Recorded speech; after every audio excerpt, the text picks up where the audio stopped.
ఈ రోజున జైహో బీసీ సభకు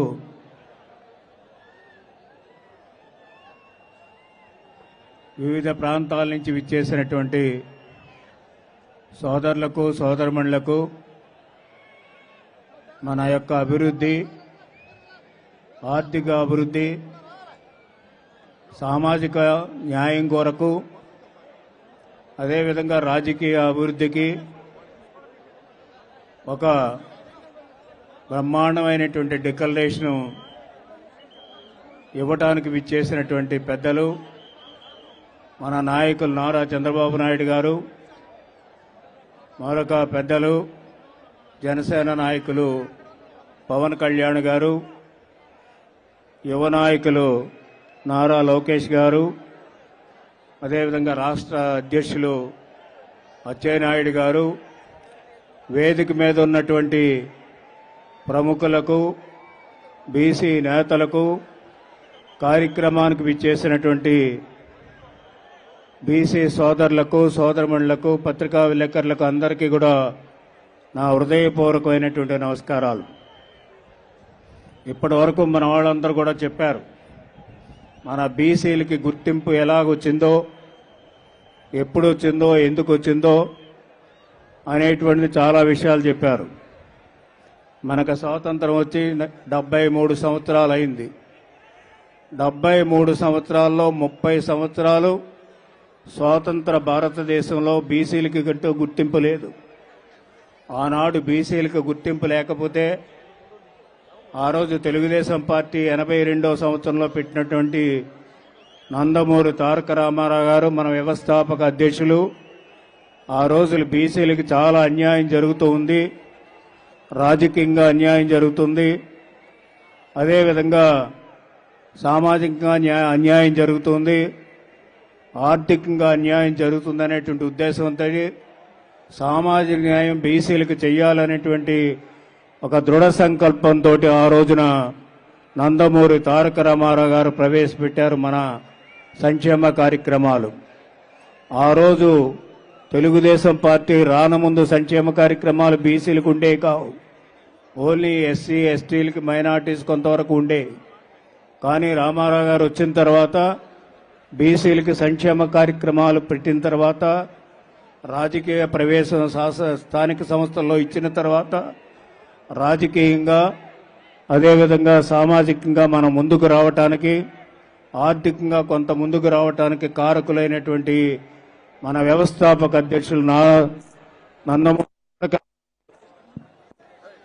నందమూరి తారక రామారావు గారికి మనం అందరం కూడా జోహార్లు అర్పించవలసినటువంటి సమయం అనేది కూడా మీ అందరికీ ఇది సందర్భంగా మనవి చేస్తూ ఉన్నాం. సరే, తర్వాత వచ్చినటువంటి సందర్భాల్లో చూస్తే చంద్రబాబు నాయుడు గారు హయాంలో, తెలుగుదేశం పార్టీ హయాంలో బీసీలందరికీ కూడా ప్రాధాన్యత ఇచ్చారు. ఎక్కువగా బీసీలకు ప్రాధాన్యత ఇచ్చిన తెలుగుదేశం పార్టీ. కానీ ఆ రోజు ఉన్నటువంటి పరిస్థితులు వేరు. ఎంచేందంటే ఇద్దరు మహానుభావులు, ఇద్దరు పార్టీలైనటువంటి ప్రధాన నాయకులు, కాబోయేటువంటి నాయకులు ఇక్కడ ఉన్నారు కాబట్టి చెప్పాల్సినటువంటి అవసరం ఉంది. అందుకనే మరొక ఏ విధంగా అనుకోకుండా కొన్ని విషయాలు చెప్తాను. ఎంచేతంటే ఆ రోజు స్వాతంత్రం వచ్చిన దగ్గర నుంచి ఇప్పటి వరకు కూడా ఒక విధంగా నడిచింది, కొంత ప్రాధాన్యత వచ్చింది మనకి. ఇద్దరు పార్టీల నాయకులు, ప్రధానమైనటువంటి నాయకులు స్టేజ్ మీద ఉన్నారు. ఇప్పుడున్నటువంటి రాజకీయ పరిస్థితులను ఒక్కసారి అవగాహన చేసుకోవాల్సినటువంటి అవసరం ఉంది. వారిద్దరికీ అవగాహన ఉంది, వేదిక మీద ఉన్నటువంటి వాళ్ళందరికీ అది అవగాహన ఉంది. అయితే మనం ఇన్నాళ్ళు కూడా అనుభవించినటువంటి అనుభవాన్ని, రాజకీయ పదవులు కానీ, అదేవిధంగా ఆర్థికమైనటువంటి కొంతవరకు కూడా సమృద్ధి కానీ, సామాజిక న్యాయం కానీ జరిగినప్పటికీ కూడా ఆ రోజు ఉన్నటువంటి రాజకీయ పరిస్థితుల్లో ఎన్టీ రామారావు గారు మనకి ఈ భిక్ష పెట్టారు. కానీ తర్వాత చంద్రబాబు నాయుడు గారు కొంత మనకు సహాయం చేశారు. కానీ ఈ రోజు ఉన్నటువంటి రాజకీయ పరిస్థితులు మనం అర్థం చేసుకుంటే, ఈరోజు మళ్ళీ ఏదైతే ఇద్దరు నాయకులు ఇక్కడ స్టేజ్ మీద ఉన్నారో వాళ్ళిద్దరూ కూడా చేయవలసినటువంటిది చాలా ఉంది బీసీ వర్గాలకి, బలహీన వర్గాలకి అనేది కూడా ఈ సందర్భంగా మనవి చేస్తున్నాం. అందుకనే వారు ఇవ్వబోయేటువంటి డిక్లరేషన్లో అనేక రకాలైనటువంటి విషయాలను చెప్తారు. నేను ఆటి జోలికి పోవడం లేదు.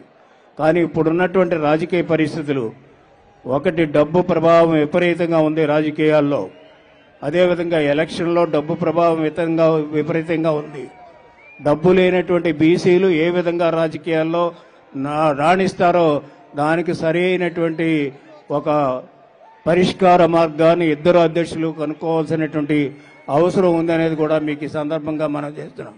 డబ్బు ప్రభావమే కాదు, కొత్త ధనవంతులు తయారవుతున్నారు. రాష్ట్ర సంపదను కొల్లగొట్టి ఆ కొల్లగొట్టినటువంటి సంపదలతో కొత్త ధనవంతులు తయారవుతున్నారు. కొత్త ధనవంతులు ఎప్పుడైతే తయారవుతున్నారో ఈ సమాజంలో వ్యత్యాసాలు విపరీతంగా పెరుగుతూ ఉన్నాయి. దాంట్లో ప్రధానంగా నష్టపోయేది బలహీన వర్గాలనేది కూడా మీకు సందర్భంగా మనం చేస్తున్నా. ఇప్పుడు మనం ప్రజాస్వామ్యంలో ఉన్నాం. ప్రజాస్వామ్యంలో డబ్బు ప్రభావం కానీ ఎక్కువగా ఉంటే నష్టపోయేది బలహీన వర్గాలు. ఆ బలహీన వర్గాలని కాపాడవలసినటువంటి బాధ్యత వీళ్ళిద్దరి మీద ఉందనేది కూడా మీకు ఈ సందర్భంగా మనం చేస్తూ ఉన్నా. ఎస్సీలు కానీ ఎస్టీలు కానీ వాళ్ళకి రాజ్యాంగపరంగా రిజర్వేషన్స్ ఉన్నాయి, కానీ బీసీలకి రాజ్యాంగపరంగా రిజర్వేషన్ లేవు. అవి మన చేతుల్లో ఉంటాయి.